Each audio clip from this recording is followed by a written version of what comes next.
കൂർക്കമ്മിലെയാണ് ഈ ടിഎംജെന്റെ ഒരു early symptom ആയിട്ട് പറയുന്നത്. അതായത് മൂക്കിലൂടെ ശ്വാസം വലിക്കാതെ രാത്രി ഉറങ്ങുമ്പോൾ വായ തുറന്ന് ഉറങ്ങുന്ന ആളുകൾ. ഞാനൊരു മെയിൻ എക്സാമ്പിൾ ആണ്. ഞാൻ ഉറങ്ങുമ്പോൾ വായ തുറന്ന് ഉറങ്ങാറ്. എനിക്കിപ്പോൾ ഡോക്ടർ സ്റ്റിക്കറൊക്കെ തന്നിട്ടുണ്ട്. വായിൽ ഒട്ടിക്കാൻ വേണ്ടി, മൂക്കിലൂടെ ശ്വാസം എടുത്ത് പഠിക്കാൻ വേണ്ടിയിട്ട്. അപ്പോൾ കൂർക്കവിളിയാണ് ടിഎംജെന്റെ ഫസ്റ്റ് സൈൻ ആയിട്ട് നമ്മൾ കണക്കാക്കുന്നത്.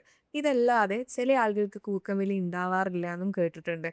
എന്താണ് അപ്പൊ ടിഎൻജെന്റെ സിംപ്റ്റംസ് ആയിട്ട് ഒരു ഏർലി സയൻസ് ആയിട്ട് നമുക്ക് അറിയാൻ പറ്റുന്നത്?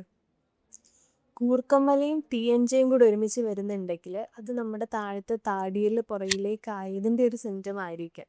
ഓക്കെ. അപ്പോൾ അത് ചിലപ്പോൾ നമുക്ക് ഈ ഒബീസിറ്റിയുടെ ഒരു കാരണം കൊണ്ടും ആയിരിക്കാം നമുക്ക് ഈ കൂർക്കമ്മലയും കാര്യങ്ങളൊക്കെ വരുന്നത്. ഓക്കെ. അത് താഴത്തെ താടിയിൽ ബാക്കിലേക്ക് ആവുമ്പോൾ ചില കേസസിൽ നമ്മുടെ നാവ് ബാക്കിലേക്ക് പോവാറുണ്ട്.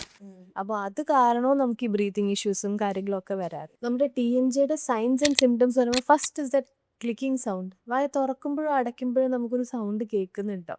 അതാണ് നമ്മൾ നോക്കേണ്ടത്. പിന്നീട് നമ്മുടെ വായ തുറന്നിട്ട് നമ്മൾ അടയ്ക്കുമ്പോൾ ഏതെങ്കിലും പൊസിഷനിലേക്ക് ഡീവിയേറ്റ് ചെയ്യുന്നുണ്ടോ? അതും ഒരു സിംറ്റം ആണ്.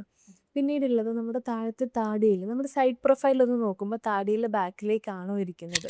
നമുക്ക് ബ്രീത്ത് ചെയ്യുമ്പോൾ അത് കാരണം എന്തെങ്കിലും ഇഷ്യൂസ് വരുന്നുണ്ടോ? വായ തുറന്നുറങ്ങുന്നത് മൗത്ത് ബ്രീത്തിങ് ഒരു വെരി നോർമൽ അല്ലാത്ത ഒരു ഹാബിറ്റ് ആണ്. നമുക്ക് മൂക്കിൽ കൂടെയാണ് നമ്മൾ ശ്വാസം എടുക്കേണ്ടത്. കോൺഷ്യസ് അല്ല, നമ്മൾ അവനോണ്ട് ചെയ്യുന്നില്ല, നമ്മൾ ശ്രദ്ധിക്കുന്ന പോലും ഇല്ല. നമുക്ക് ചിലപ്പോൾ അതൊരു നേസൽ ബ്ലോക്കേജ് ഉള്ളത് കൊണ്ടായിരിക്കാം. എന്നുവെച്ചാൽ മൂക്കിൽ കൂടെ ശ്വാസം എടുക്കാൻ പറ്റാത്തത് കൊണ്ടായിരിക്കാം ചിലപ്പോൾ അങ്ങനെ ചെയ്യുന്നത്.